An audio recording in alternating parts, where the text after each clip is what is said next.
Guys, all right, I did not do a 9-week bump date last week, and that's just because things got crazy with Christmas and all that stuff. So yeah, no 9-week bump date last week, but I'm gonna do a 9-week, 10-week bump date right now. So exciting.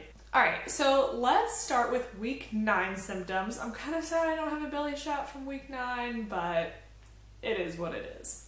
Okay, so the first thing about week 9, it was actually literally right after I had posted my last bump date.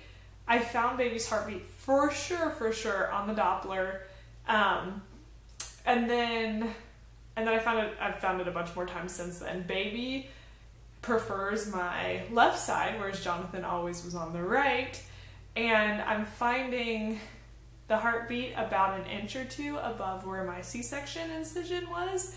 So it's a little higher than what I thought it would be right now, but it's awesome. So week 9 was really rough when it came to morning sickness. I was miserable. I mean, like, there was a couple times I was curled up in a ball on the couch, like just counting down the minutes until James got home so he could help me with Jonathan, because I just felt so bad and nothing helped. So that was really rough. And then somewhere in week 9, I think, I got my first really bad migraine, which I had quite a few of them with Jonathan. This is the first time for this pregnancy that I've had one so far. Knock on wood, it's the only time, because that was awful. It started Christmas Eve. It lasted all Christmas Day into the next day. And oh my gosh, I already felt so sick. And then on top of it, like lights and smells, everything was just, oh my gosh. Oh, week 9 was a little rough. Okay, now for week 10, and I guess some of these apply to week 9 too, like, still so insanely hungry. I thought I was super hungry when I was breastfeeding, and I know that I was, but I can't get enough food.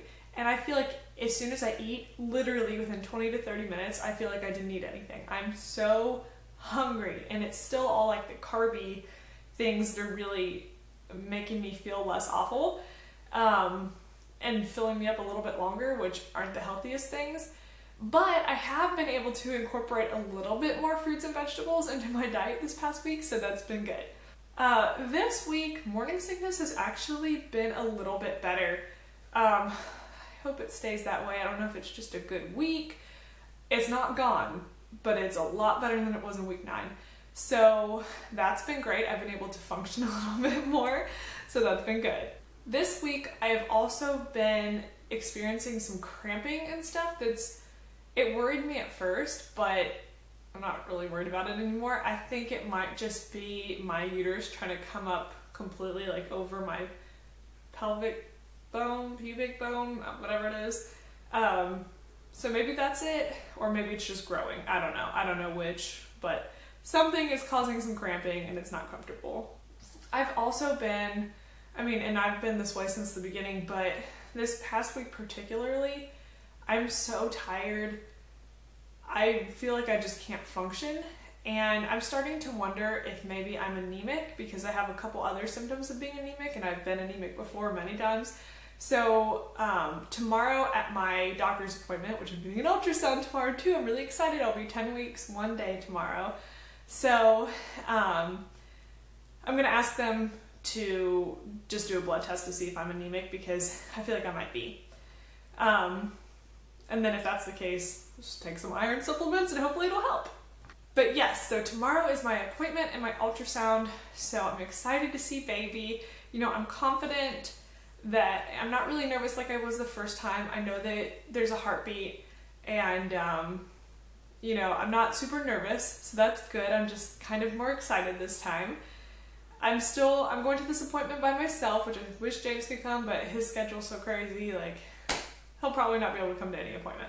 Also, speaking of James' crazy schedule and all of that stuff, I don't talk a lot about his work or anything like that, and I don't want to, really, but he told me the other day, he said I didn't really know how things were going to fall with when this baby's born, and his deployment schedule and stuff like that, and now I'm a little bit stressed out because he will be deployed. They're gonna do their best to get him home for the birth, but it would probably be cutting it like really close, like really, really close. So if I go into labor early at all, he's more than likely not going to be here. And I'm starting to freak out a little bit because I don't have family close.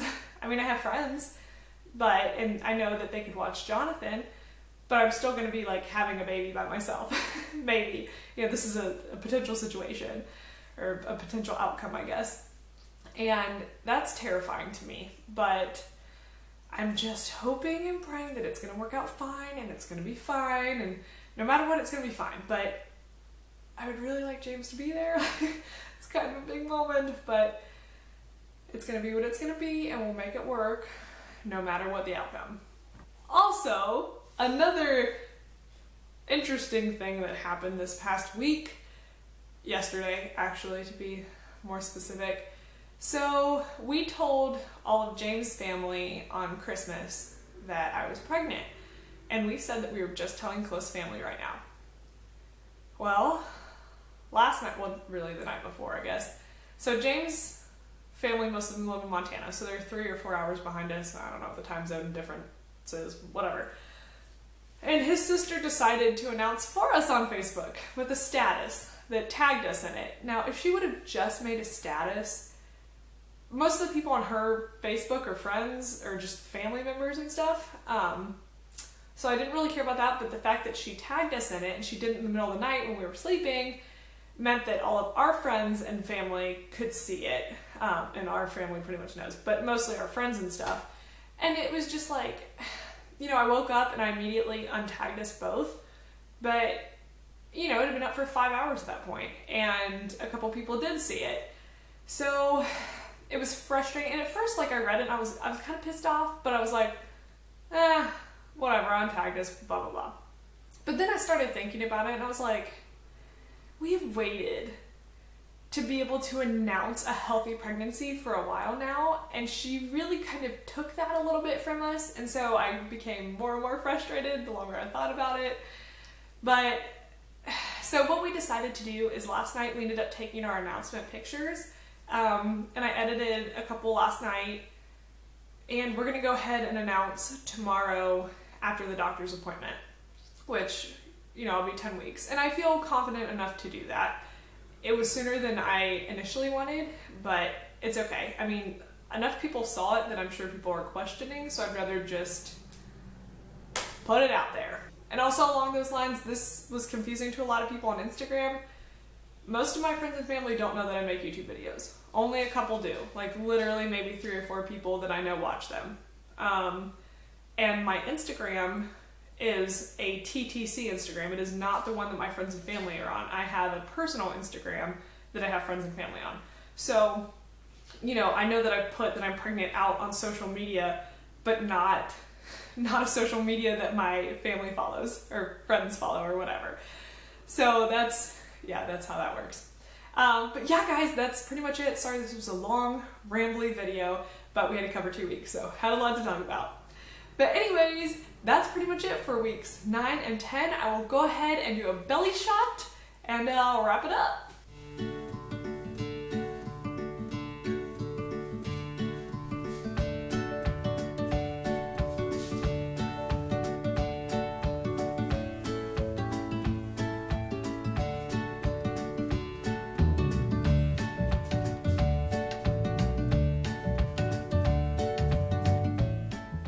Alright guys, well that's it for my 9 and 10 week bump date. I hope you guys are doing great and had a Merry Christmas or whatever you celebrate, and a Happy New Year and all that good stuff. But I'm thinking about you, I'm praying for you, and I'll see you in the next video. Bye guys.